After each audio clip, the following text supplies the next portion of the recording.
Discovery and ISS, this is Houston. Are you ready for the public event? We are ready, Houston. JSC PAO, this is Houston. Please call Discovery and ISS for a voice check. Discovery ISS, this is JSC PAO. How do you hear me? We hear you loud and clear. Welcome aboard the International Space Station, Rob. Be with you, Scott and crew, and we'll start off questions with Robert Perlman. Hi, Robert Perlman with CollectSpace.com with a question for Commander Steve Lindsay and his Discovery crewmates. Outside of times when the media, like myself, ask about this being Discovery's last mission, how prevalent has the finality of this flight been during the course of your mission? Have there been specific times where the legacy and history of the vehicle has struck you?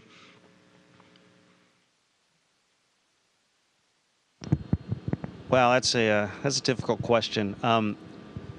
We've been very busy during our mission, as all shuttle missions are and space station missions, and so mostly we've been probably spending 95% of our time to 99% on just doing the work and getting the work done. And so when you're really busy like that, you're focusing on doing the task correctly, making sure you get everything done how it's supposed to done and don't miss anything.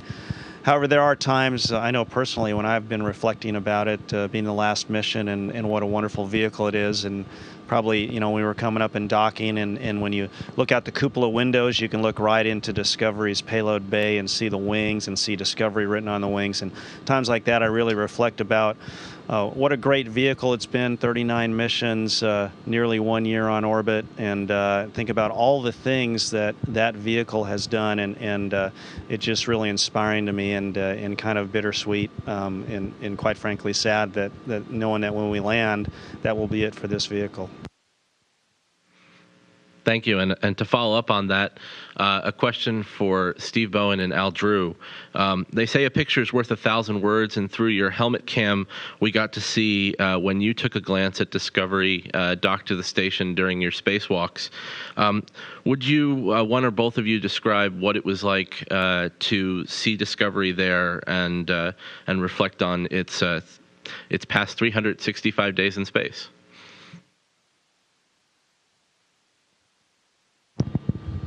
A lot of us repeated what Steve had from the cupola. Just to have Discovery right there and filling our entire visor up close and personal, you realize it's just a magnificent ship. It's huge, it's complex, just a wonderful, completely capable vehicle. And to be out there working on and around and near it is just a privilege. To be part of the legacy of Discovery is just, like I said, just seems like a blessing. This is Gerhard Daumer, the German Aerospace Center and Space Expo Association. Question for Al Drew. What was the most difficult and the most exciting moment during your EVAs?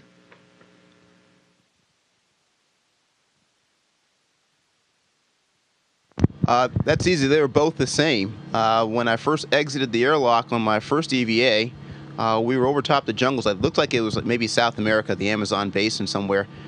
Just beautiful, the clouds, the river valleys down there, all the greenery.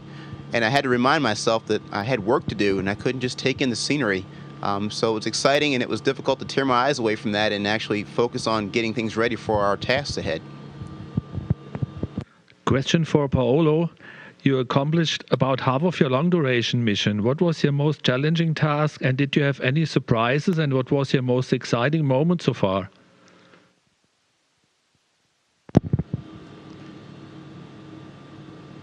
Well, it's been a pleasure so far here. We've been spent 2 months, Expedition 26.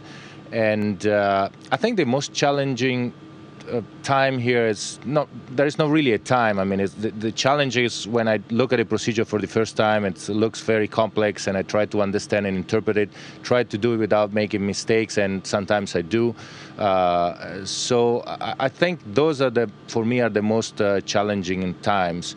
But as usual, with familiarity, we're repeating things. Things get familiar, and we get to do it with no problems. And of course, we always have the ground control, mission control helping us and keeping us out of troubles. This is Jill Tolk representing the Cohasset Mariner in Massachusetts. A question for the East Coast, Steve. What has been the most challenging part and the most rewarding part of your unexpected shuttle flight?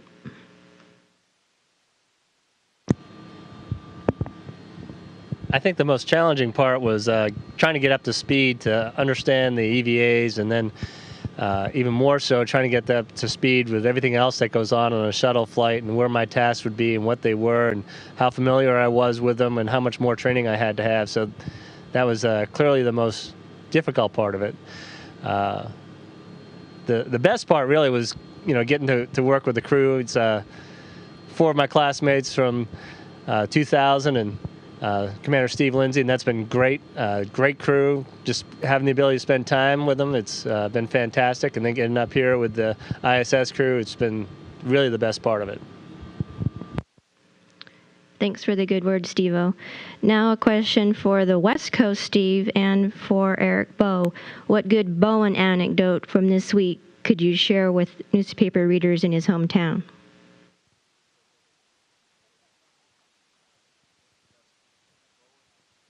We're consulting. Hang on. I think our favorite Steve Bowen story for this mission so far was, and I'm sure there are more to come, was when Steve was taking the pump module off of a transporter on the truss segment. EVA and Mike Barrett and Scott Kelly were driving him on the robotic arm.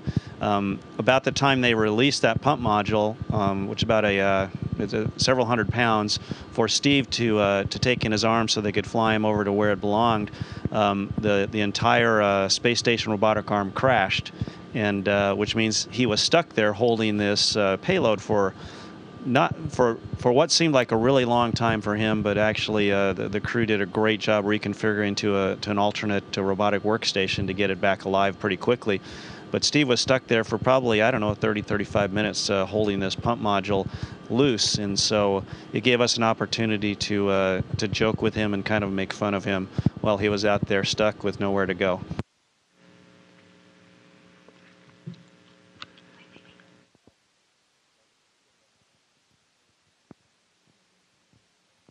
Hey, and I just want to add one story for Steve, and that's just from today. We're outfitting the PMM, the giant module that the Discovery crew brought to us, and one of the steps in that is to actually just install some brackets, and there's 6 bolts on every bracket. But I will tell you, there's only one tiny little tool on the space station here that can do it. It's a tiny, tiny little workspace to do it in, and Steve has been in there all morning long doing every one of these bolts. I think there are about 60 of them. I think he just finished, and so that's the kind of guy he is. He works in big spaces, small spaces, and he just always gets stuff done. She's being nice.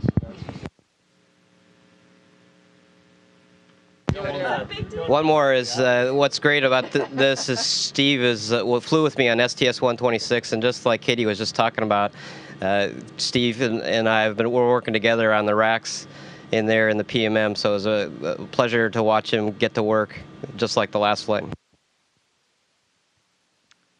Mark Carreau for Aviation Week, and I have a couple of questions. The first is for Scott Kelly. Could you sort of explain how the extra time that Discovery is spending at the space station benefits the station ops the most? Well, in the original plan, they were not going to have much involvement in getting PMM basically emptied out of a lot of the hardware that needs to be disposed of on HTV. So when they were going to leave, we were going to really be in a time crunch to get all this, all these metal structures and foam and stuff that we want to dispose of in HTV, because HTV has to leave at a certain time. So by having the extension gives us 2 extra days of 6 people, which is a lot of crew time to get all that stuff or some of it done before they leave, and then it kind of it just helps maximize our time post undocking for things like science and other activities we have to perform on board the space station on a daily basis. Thanks. And could someone explain where Express Rack 8 ends up at the end of this process? And it's my understanding that's the last of the express racks, and if anybody wants to comment on the significance of that for science activities, that'd be great. Thank you. Well, Express Rack 8 is right next to Steve Bowen here, right to my left, and we moved that this morning. And yes, it is the last Express Rack. I'm not actually familiar with what kind of science Express Rack 8 is going to be performing. Right now it has a Merlin, which is a small refrigerator, a Glacier, which is another refrigerator, and those things generally keep science samples, human science samples in them, as well as some other lockers. And I think Katie might have a better idea. I'll pass the mic to her. Well, I was going to say what's great about an Express Rack is that it's actually not specific. It's very modular. It's the size of a refrigerator, and it has drawers that are then interchangeable that can contain either stowage or, more importantly, experiments that need power, need cooling, things like that. And so now that we've got the big refrigerator-sized thing in place through Discovery, smaller locker-sized things can come up, and so we can have payload after payload in this facility because everything is provided in an Express Rack. So it's pretty exciting to have yet another on board. It gives us a lot of different locations for small experiments. Hi, Denise Chow at space.com with a question for either Steve Lindsay or Eric Bowe.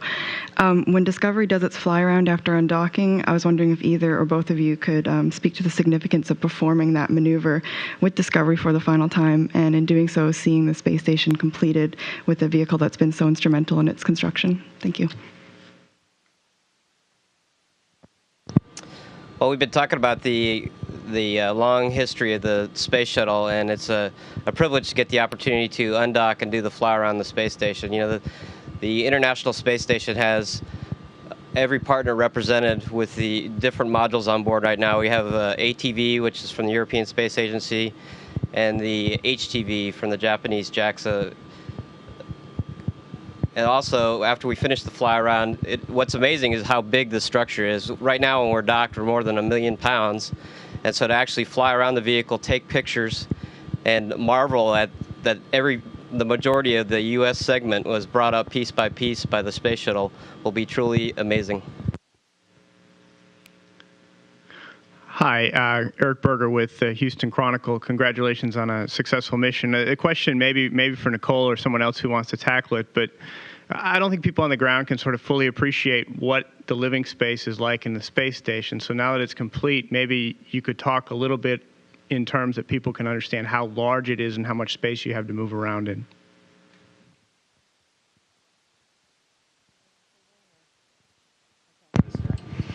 And just to start off, and Mike Barrett points this out, is that this space station here now is the largest pressurized volume in space in history. It's huge. I mean, I use a word my son uses all the time, which is ginormous. We have 12 people up here now, and honestly, if we spread ourselves out, you could spread across this vehicle and not see another person. It's that big. I think volume-wise, equivalent to the interior of a 747 or a little bit bigger. And it's just really, really impressive to know that as a volume and a total volume workspace, we can use every single one of the walls and every single one of these modules in a way that we just can't do on the ground. And so it makes for a really wonderful resource for science and living and just being up here floating around. It's great. It's Chris Baltimore, the Houston bureau chief for Reuters News Agency, and I have a question about garbage, literally. How much trash does the ISS generate? Where do you put it? And do you recycle? We do recycle certain things. We recycle our water and turn it into, or our urine and turn it into water, and that's very helpful because disposing of that and disposing of any trash is quite a challenge. Right now, believe it or not, we don't have a whole lot of what's called common trash on board, which is basically the garbage we generate from our food and our clothing. And that's because we've recently had 2 Progress vehicles depart, and our cosmonaut colleagues were very efficient in getting them loaded with.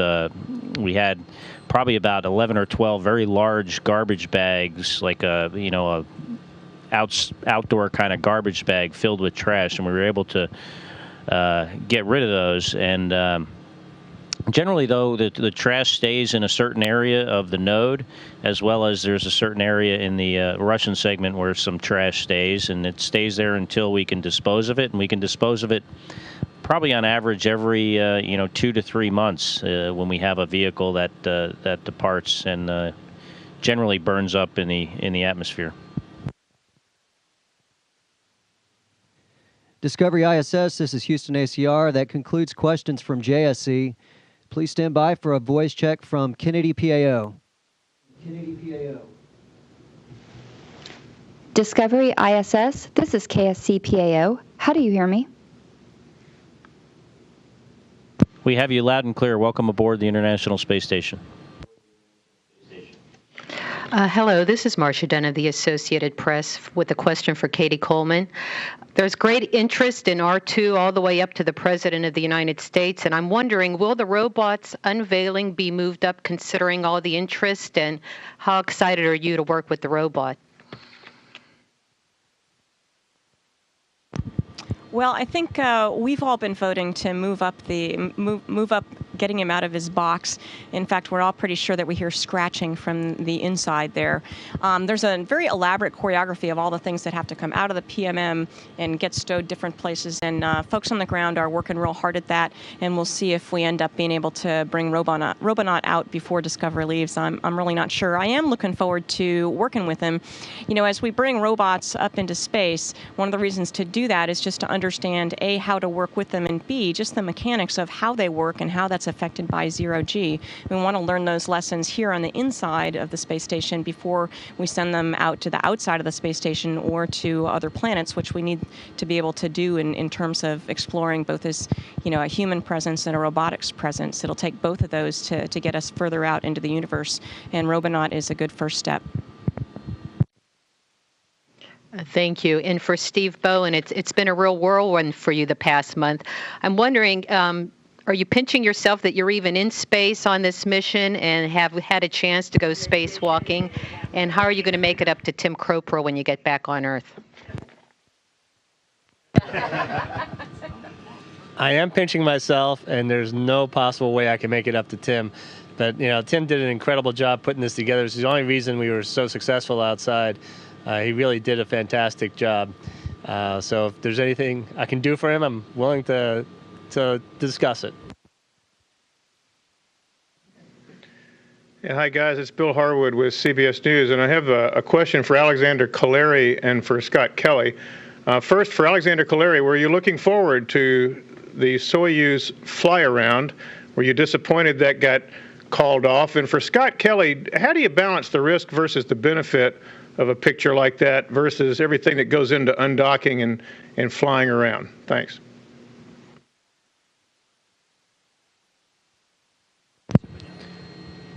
Yes, we were going to fly around and we were ready, but now we have no decision for this operation. So I think it would be unique pictures of the International Space Station with modules of all the international partners, but unfortunately we don't do this. Well, I think the value of those pictures are, clear. There is a value to it, but it's kind of hard to measure it. It's very subjective, in my opinion, and the risk is something you can quantify, although we never got far enough along in the process for me to actually see the hazard analysis associated with doing a fly around.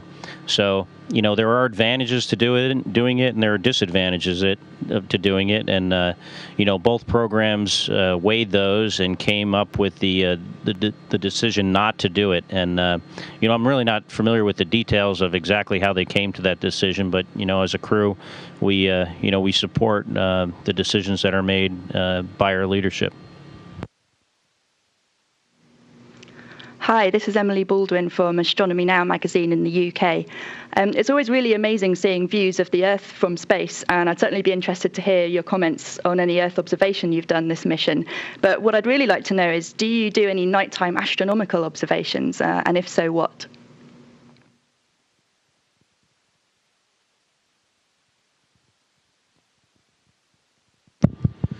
Well, hello to the UK, and let me get the first part of that. The Earth views are just stunning. It's very, very difficult to explain them to people. Even pictures don't do it justice, and your senses can be really overwhelmed by how beautiful the Earth is. I want to mention to the UK that we actually have a medallion up here struck in honor of James Cook. This was commissioned about 5 years after his death. And we're very, very happy to have that and to honor the rich maritime legacy of world discovery that the UK has. As far as astronomical observations, one of the problems is that we're moving around the Earth at 17,500 miles an hour. It'd be kind of difficult to train onto something unless we were really more mechanically equipped to do that. We keep our space station oriented so that we're looking belly to the ground most of the time, and that's comfortable to us for a lot of reasons, and we get really good ground views that way. Now, having said that, we have some very good cameras on board, and we're able to take some astrophotographs that don't require much in the way of exposures. But most of these are Milky Way shots and aurora shots, and they're quite spectacular, but nothing compared to what the Hubble can do. Thank you. And my second question, Apollo inspired the children of the 60s and the 70s, the Shuttle, the 80s and 90s, and the early 21st century. With the Shuttle program retiring, how do you think we'll be able to inspire future astronauts?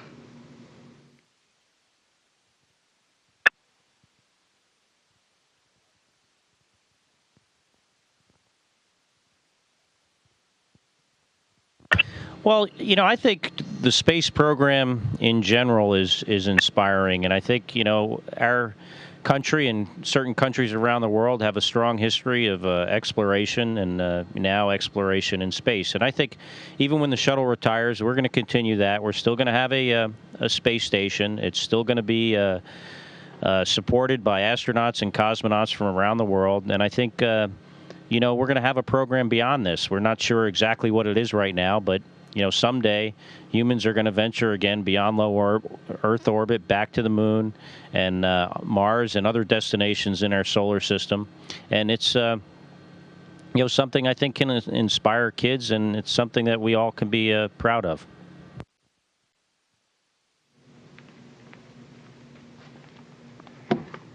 Hi, it's James Dean from Florida Today. For Nicole Stott, if you could put yourself back in the shoes of the ground teams here at KSC who are going to be watching you return and seeing Discovery land for the last time. Wondered if you could, just looking at it from their perspective, try to describe just how emotional and difficult you think that's going to be for those folks on the ground as they see you come in, including many who are going to be working their last launch or last landing. Well, I'd like to include us as a crew in that ground team at that point. I think, as Steve and Scott may have mentioned earlier, this it's going to be a sad day. I think we all, I know, appreciate the legacy and the history and the really fine work that the Space Shuttle has done. And it's going to be hard to walk away from Discovery on the runway that day, knowing it's the last time that this really magnificent, seemingly brand new to us vehicle, and the way it's just wonderfully performed, is going to be retired. What I like to think is going to happen, and after speaking to a lot of people down at Kennedy Space Center while we've been down there for some training and in the different facilities, it seems that there is just an abundant pride in everyone and the work that they've had the opportunity to do on these vehicles. And it just shines through. And it shines through in, you know, in the fact that Discovery is in the shape that she is right now. And I think everybody is proud to have been a part of this program. Everybody will be sad to see it ending, but I think that in the end we'll be taking the time to celebrate just what a wonderful program and all of the experiences that we've gotten out of it. Thanks. And for Dr. Barrett, I wondered if you could describe, as you begin your reentry and begin feeling the effects of the atmosphere for the first time in a couple weeks, what are you guys going to be feeling physically? What types of things are your bodies going to be experiencing, and how different do you think that's going to be from your Soyuz return? That's a great question. The big difference between this and the Soyuz return is that one came after about 6.5 months up here. So I had that much time to decondition in the weightless environment and to train hard with my countermeasures. For us, with a 13 or 14-day flight, a couple of weeks, you don't decondition quite that much, but you also don't quite get on the top of your game for countermeasures. So I think I'll probably look very much like the typical people that we see coming down. We're seated upright compared to the Soyuz, so the gravity gradient is pulling the blood out of our head rather than going through our chest, which is a much friendlier orientation. However, the G-loads are quite a bit gentler in the shuttle. They're about maybe 1.2 for several minutes, 15-plus minutes, rather than peaking up to 4.5 and sometimes even 5 Gs for a few seconds in the Soyuz. But I can tell you that 1.2 Gs will feel like 3 or so after being up here for quite a while. But we have G-suits that are going to keep that blood flowing to our heads, and we have fluid loading that we do that tries to get our vascular volume up again. And for the most part, people do fairly well. And you'll see in the post-flight film, but hopefully you'll see 6 happy people walking around under Discovery after landing. Discovery ISS, this is Houston ACR. That concludes questions from KSC. Please stand by for a voice check from ESA.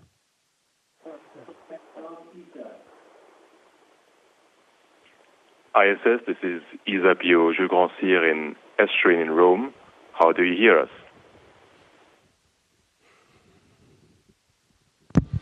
Answering Rome, we have you loud and clear. Welcome on board the International Space Station. From ESA, thank you to Commanders Kelly and Lindsay having us participate in this event. First question for Commander Kelly, how it is on station while having vehicles and components from all program partners? Well, I think it's one of the great things about this program. It's an international program. It shows how countries that cooperate can do great things. And building a space station such as the International Space Station is probably one of the most, significant engineering achievements that people have achieved. And we've done that with this international partnership that I think is really one of the highlights of this program. Question to Paolo Nespoli.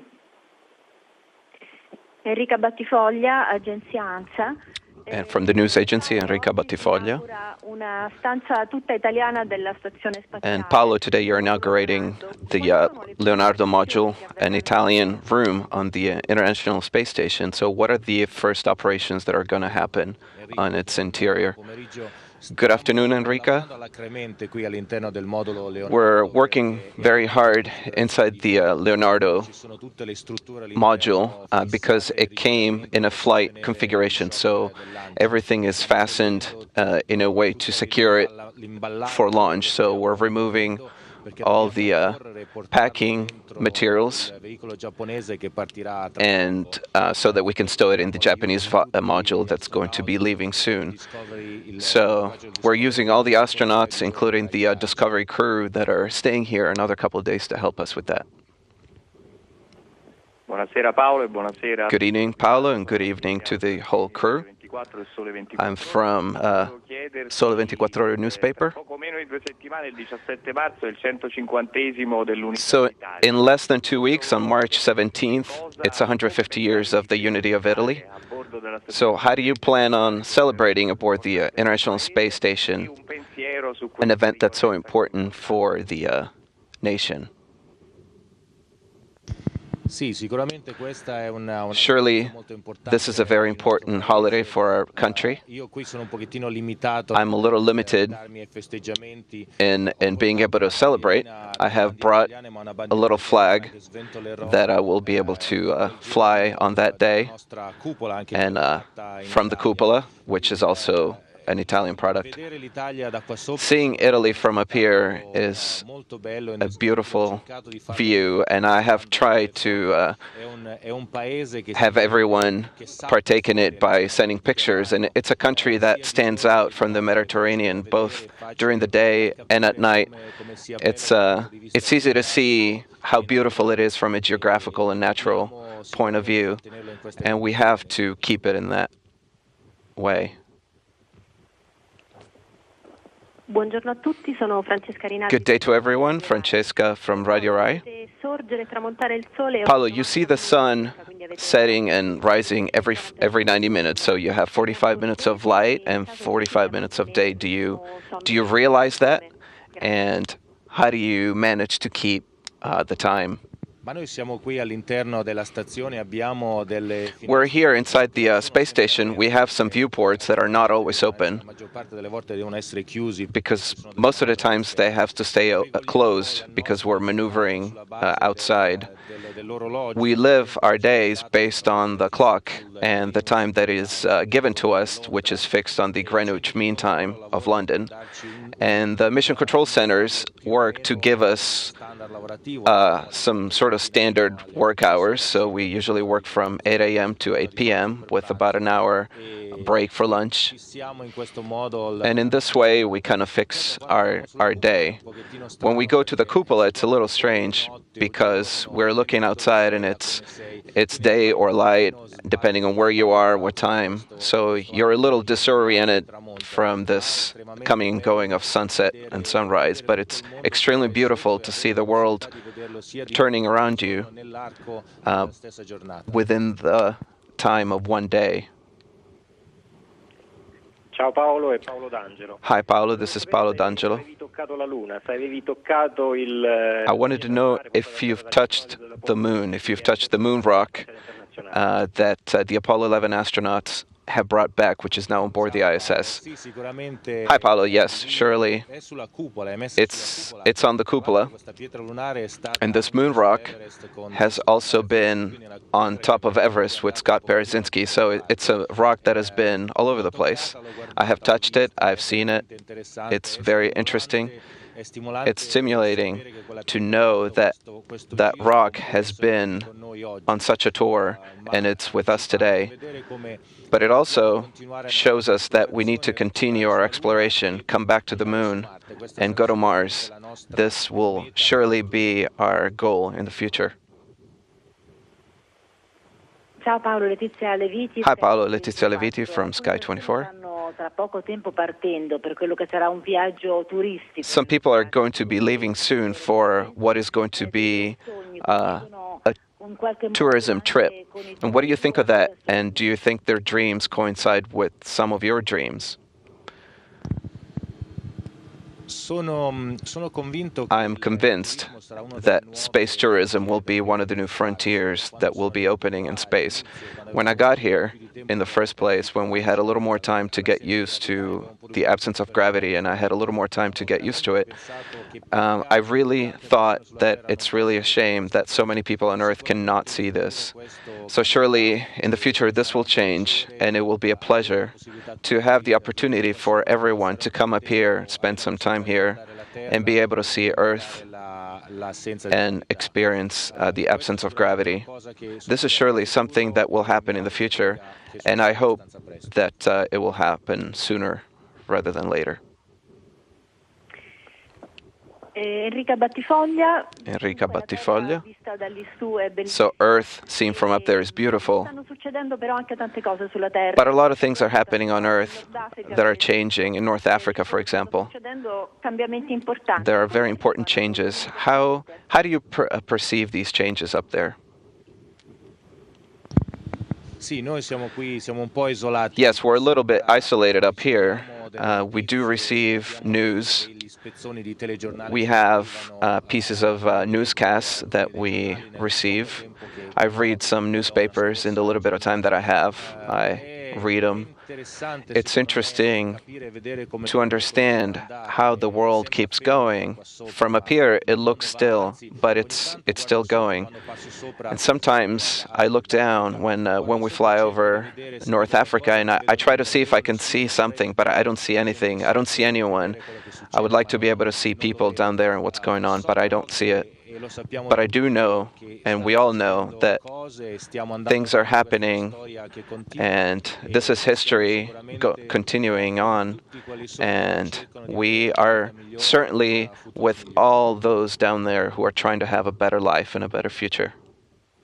And again, Massimiliano, I wanted to ask you, you're more or less halfway through your mission, and what do you expect at this point, and are you missing Earth at this point?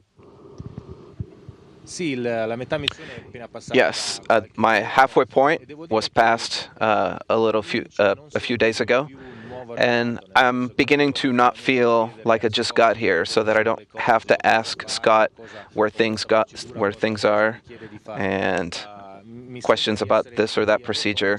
I feel like I'm feeling a little bit more at home now, not such a guest anymore. I also like working. I find more enjoyment in working, because initially I was a little afraid of what I was doing. I didn't want to create some disaster, and now I'm a little more comfortable. But I expect that this is going to get even better, and I expect that I'm going to have a little more time to enjoy the views from the outside and the work inside. For the time being, I'm not missing Earth. I do talk to my wife and my daughter, who's growing up. We talk almost every day, and we have video conferences every couple of weeks. I would love to see them and hug them and go out with them, but it's not that feeling of missing that is destroying me. It's fine. Jokingly, a week ago, I sent a message asking if they would send me a pizza. So actually, maybe the one thing that I miss is a good, healthy pizza. Discovery ISS, this is Houston ACR. That concludes the event. Thank you.